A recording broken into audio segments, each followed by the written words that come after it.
Hello, this is Sarah from Start, and today we're going to be trying some finger knitting. So with finger knitting, it makes these sort of long cables. You don't need anything apart from your fingers and a ball of wool. So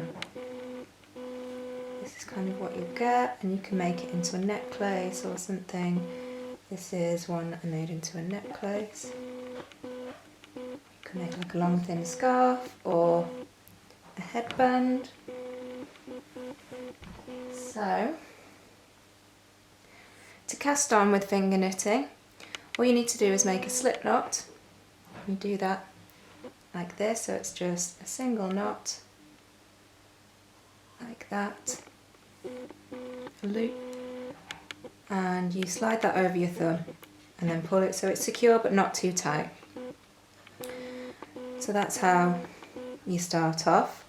And then to finish casting onto your hand, you want to take the wool over the first finger, behind the middle finger, in front of that finger and behind your little finger, and then in front of your little finger, behind that finger, in front of the middle finger, and then we finish by having it dangling loose over that finger.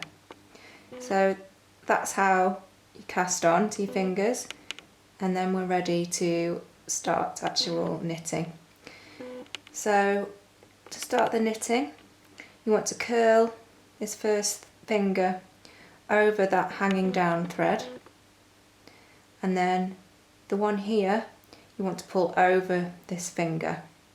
So kind of curling the finger and holding the dangling thread with that one and pulling this one over. Make sure that stays securely on your thumb. Again, it doesn't need to be too tight.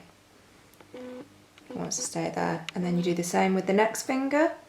So curling this finger round. My finger doesn't stretch that far. Like that.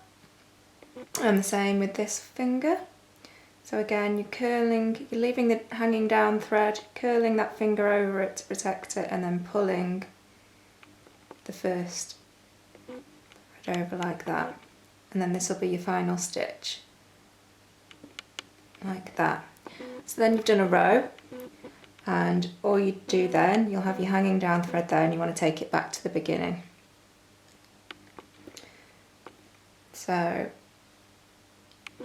back to the beginning like that, and then the same again. So you're pulling that one over that finger, that one over that one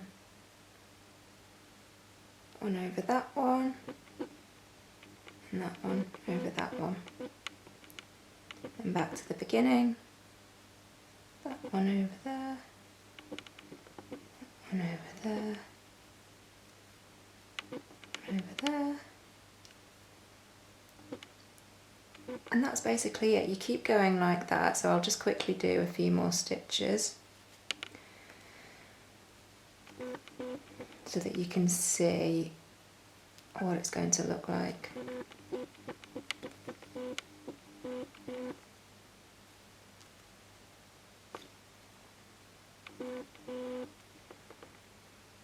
So this is what it looks like on the back of your hand. It looks kind of messy. But that's fine. If your loop comes undone, just like it was doing just then, just take it back like that. And then what you can do is you can pull this thread here, and it's a bit scary. It'll feel like it's going to come undone, but it doesn't. It just sort of pulls it down the back of your hand. You can pull it fairly firmly, and there you can see your cable of finger knitting starting to grow. So that's what it should look like. And then you can do a bit more. So if it's kind of snuck up your fingers a bit, you just want to pull it back down.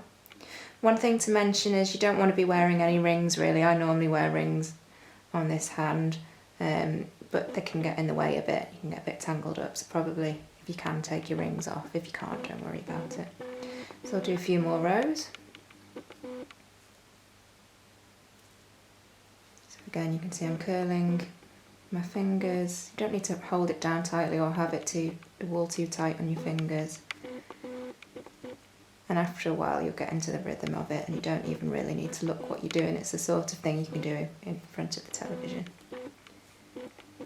And the beauty of finger knitting is that it grows really quickly. It's not like knitting with needles where it takes ages. So I'll just show you the back again. And there we go. And so you can see you just sort of carry on like that. To cast off, so to finish off when you've got a long enough cable, you just want to snip your wool and then tie it through each loop so that you're securing them off, and then you can take it off your fingers. Okay, and that's finger knitting.